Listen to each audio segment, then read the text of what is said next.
বাংলাদেশ জিততে পারবে। এখন হাতে 3 দিন সময় আছে এবং লিড তো 25 রানে কমিয়ে আনতে, মানে লিডটা কমানো গেছে 25 রানে। এখন হাতে 9 উইকেট আছে। খুব ভালো ব্যাটিং করতে হবে, মানে দ্রাবিড় লাক্সমানের মতন একটা কিছু করতে হবে, যেখানে বাংলাদেশের 400-500 রানের দিকে যেতে হবে অ্যাটলিস্ট। তো ওদেরকে আপনার দিতে হবে হচ্ছে 200 রানের লিড, সো আপনার 282 করতে হবে, 282 করতে হবে। তো 282 রান না করে আমার ধারণা বাংলাদেশ চেষ্টা করবে 382, 482, মানে বড় একটা স্কোর ছাড়া সম্ভব না। যদি ভালো ব্যাটিং করতে পারে তাহলে টেস্ট ম্যাচ জিতবে বাংলাদেশ। দেয়াল এখন পিঠ তো দেয়ালে ঠেকে গেছে, এখন কিছু করার নাই। মানে আমাদের এখানে ওরকম কোনো বড় রিয়াকশন হয় না ক্রিকেট বোর্ডে, স্পেশালি ফার্স্ট টেস্টের পরে বলবে যে আরেকটা সুযোগ দিয়ে দেখি। কিন্তু অনেকগুলো প্লেয়ার, স্পেশালি এখন যারা ব্যাটিং করছেন, জয় আছে, মমিনুল আছে, এখন ব্যাটিং করছে। বাট জয়ের উপর একটা বড় দায়িত্ব থাকবে, কারণ 15 ইনিংসে কোনো 50 নেই, 16 ইনিংস বা 15 ইনিংস হয়ে গেছে। তো হ্যাঁ, টেনশনে থাকবে অনেকে। তো ওই প্রেশারে অনেক সময় ভালো খেলবে। 7 জন ব্যাটসম্যান যেহেতু আছে, টেইলেরও কালকে একটা কিছু করতে হবে যদি কালকে ব্যাটিং পায়। তো কাজ অনেক কাজ, এবং অনেকের মানে মনে হয় দলে জায়গা নিয়েও কথা উঠবে এখন। না তাহলে তো আমাদেরকে কেউ ডাকবে না, এবং তারপর আমাদের খেলা বিলুপ্ত হয়ে যাবে। আমাদের খেলতে হবে সবার সাথে, কারণ দেখেন বাংলাদেশের সাথে বড় দলগুলো খেলেছে বলে আজকে বাংলাদেশের জায়গায় এসছে। জিম্বাবুয়ে একসময় বাংলাদেশের অনেক বড় দল ছিল, ওদের একটা খারাপ টাইম আসে, তারপর বাংলাদেশ ওদেরকে ডমিনেট করতো। এখন আমাদের ধারণা বাংলাদেশ অনেক ভালো দল, র্যাঙ্কিংয়ে কিন্তু খুব একটা ভালো জায়গায় নেই। এই কিছু জিনিস একটু আমাদের হিউমিলিটি শো করতে হবে, যে আমরা জিম্বাবুয়ের সাথে খেলবো, আফগানিস্তানের সাথে খেলবো, আয়ারল্যান্ডের সাথে খেলবো। আমি তো বলবো যে জিম্বাবুয়ে এ দল, আয়ারল্যান্ড এ দল, এদেরকে আরও ডাকতে হবে, কারণ বাংলাদেশ এদের সাথে জিততে পারছে না, অনেক দিন হয়ে গেছে। আফগানিস্তানকে হারাতে পারে না, এখন তো জিম্বাবুয়ের সাথে স্ট্রাগল করছে। তো এদের সাথে আরও খেলতে হবে। তারপরে নেক্সট স্টেপ শ্রীলঙ্কার সাথে সামনে খেলা আছে, ওয়েস্ট ইন্ডিজের সাথে খেলা আছে। সো কিছু করার নেই, কে ডাকে না ডাকে, আমরা বাংলাদেশ দল যাদের সাথেই খেলবে তাদের সাথে জিততে হবে, ভালো করে খেলতে হবে। কিন্তু আমাদের দর্শকদের, মিডিয়ার এবং যারা বাইরে থেকে দেখে তাদের সব মনে রাখতে হবে যে খেলায় হার জিত আছে।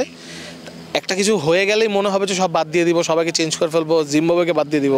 জিম্বাবুয়ের দোষ না যে বাংলাদেশ খারাপ খেলছে, না, সম্ভব না কোনোভাবেই। এটা টেস্ট চ্যাম্পিয়নশিপের টেস্ট না, আপনিও জানেন। হ্যাঁ, কিন্তু এইভাবে ক্রিকেট খেললে আসলে আমরা ভালো খেলেছি গত রাউন্ডে ছিল এক সময়। হ্যাঁ, এখন তো ওগুলো আর হচ্ছে না। যে নিউজিল্যান্ডকে হারানোর পরে সবার কলার উঠে গেছে।